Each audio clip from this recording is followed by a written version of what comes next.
Hello guys, मेरा नाम है सागर। इस एपिसोड की स्टार्टिंग में वो जैसे ही उसकी बात सुनती है, उसके पैरों के नीचे से ज़मीन हट जाती है और वो ज़मीन पर ही गिर जाती है। और वो कहता है वो पूर्वजों के द्वारा सेट की गई थी उस शादी को, लेकिन मैं कभी उस चीज़ के लिए एग्री नहीं हुआ था। और अगर मैं एग्री भी हो भी जाता हूँ तो एग्री में सिर्फ इसलिए हुआ था कि मैं आपकी बेटी की शादी करना चाहता था और मैंने वो कर भी लिया। और वहाँ से जाते हुए कहता है मुझे जो औरत चाहिए थी वो हमेशा से तुम थी, और अगर मुझे लगता है कि तुम्हें कोई बीमारी है तो तुम्हें किसी मरीज को दिखाना चाहिए, क्योंकि वो वही है जिससे मैं प्यार करता हूँ, वो शेंग वांग है। और ये कहकर वहाँ से निकल जाता है। शॉ यानी भी सब कुछ सुन रही होती है, चिल्लाते हुए कहती है आखिर तुमने ये क्यों कहा कि तुम मेरी छोटी बहन को पसंद करते हो। जुनजिन कहता है मैं ऐसा क्यों नहीं कह सकता। और शायन चिल्लाते हुए कहती है उस कुतिया का मेरे से कोई भी कंपैरिजन नहीं है, और आखिर तुम उसका मुझसे कंपेयर भी क्यों ही कर रहे हो। वो एक बदसूरत औरत है और एक बदसूरत मरमेड, उसको यहाँ पर लेकर आना मेरी बेइज्जती के अलावा और कुछ भी नहीं है। जैसे ही शेंगोंग ये बात सुनती है वो जुनजिन से अपना हाथ छुड़ा लेती है और आगे बढ़कर चिल्लाते हुए कहती है शायन मेरी बात ध्यान से सुनो, तुम्हें आपसे इस चीज़ को काफ़ी ध्यान से याद रखना होगा,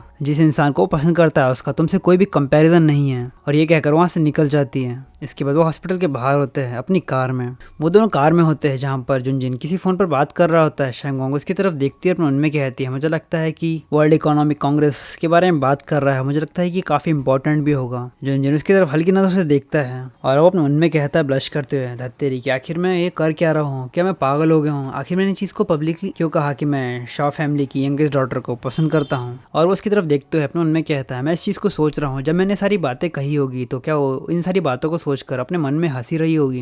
वो उसकी तरफ देखता है और उसका मुस्कुराता हुआ चेहरा, और अपने मन में कहता नहीं मुझे लगता है कि वो शायद इस चीज़ से खुश होगी। तभी वो उसके फ़ोन की तरफ देखता है जहाँ पर वो किसी से बात कर रही होती है, और वो वही रेड हेयर वाला बंदा होता है जहाँ पर हानचन भाई पूछ रहा होता है कि क्या वो कल फ्री है। और वो शेंगोंग कहती है हाँ मैं कल फ्री हूँ क्योंकि वीकेंड है, तो तुम आखिर मुझसे मिलना क्यों चाहते हो। हानचन भाई कहता है ऐसा तो कोई ज़रूरी नहीं है, लेकिन क्या मैं तुमसे मिल नहीं सकता। और इसके बाद वो उसे पिक करने के लिए हाँ कह देती है। शेंग वांग अपने मन में कहती है मैं काफ़ी लंबे समय से उस आइलैंड पर नहीं गई हूँ, मैं अपनी फैमिली को मिस करती हूँ और अपने घर को भी। हानचन भाई कहता है तुम्हें अपने घर का एड्रेस किसी को रिवील नहीं करना है, और वो वगैरह वगैरह बहुत सारी चीज़ें कहता है। और वहाँ पर उसने कुछ दिल से रिलेटेड बातें भी कही होती है। वो ये सब कुछ पढ़ता है और गुस्से में मन में कहता है आखिर ये लड़की कर क्या रही है और ये किसके दिल की बात हो रही है। यहाँ पर हमें बिल्कुल एक नई जगह को दिखाया जाता है जहाँ पर हमें एक बंदे को दिखाया जाता है जो कि किसी प्रकार की फाइल देख रहा होता है, और वो कहता है मिस ये जो कि मिस्टर हान इस चीज़ को जानते हैं कि वो एक मरमेड है और ये वही लड़की है जिसने जुनजिन का दिल को चुराया है। सामने जो बंदा बैठा होता है ये उसे सब कुछ रिपोर्ट दे रहा होता है। वो कहता है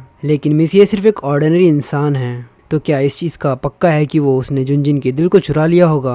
वो बंदा आगे बढ़ता और कहता है इसीलिए तो मैं होम टाउन जाना चाहता हूँ और इस चीज़ को खुद की आंखों से ही चेक करना चाहता हूँ कि ये बात सही है फिर गलत। उसकी ये बात सुनकर उसका सेक्रेटरी थोड़ा घबरा जाता है और वो कहता है आखिर ये शेंग वांग किस प्रकार के इंसान है। तो ये एपिसोड यहीं तक। अगर आपको ये एपिसोड पसंद आया तो प्लीज़ इस एपिसोड पे लाइक और कमेंट करके ज़रूर बताइए और चैनल को सब्सक्राइब करना ना भूलिए।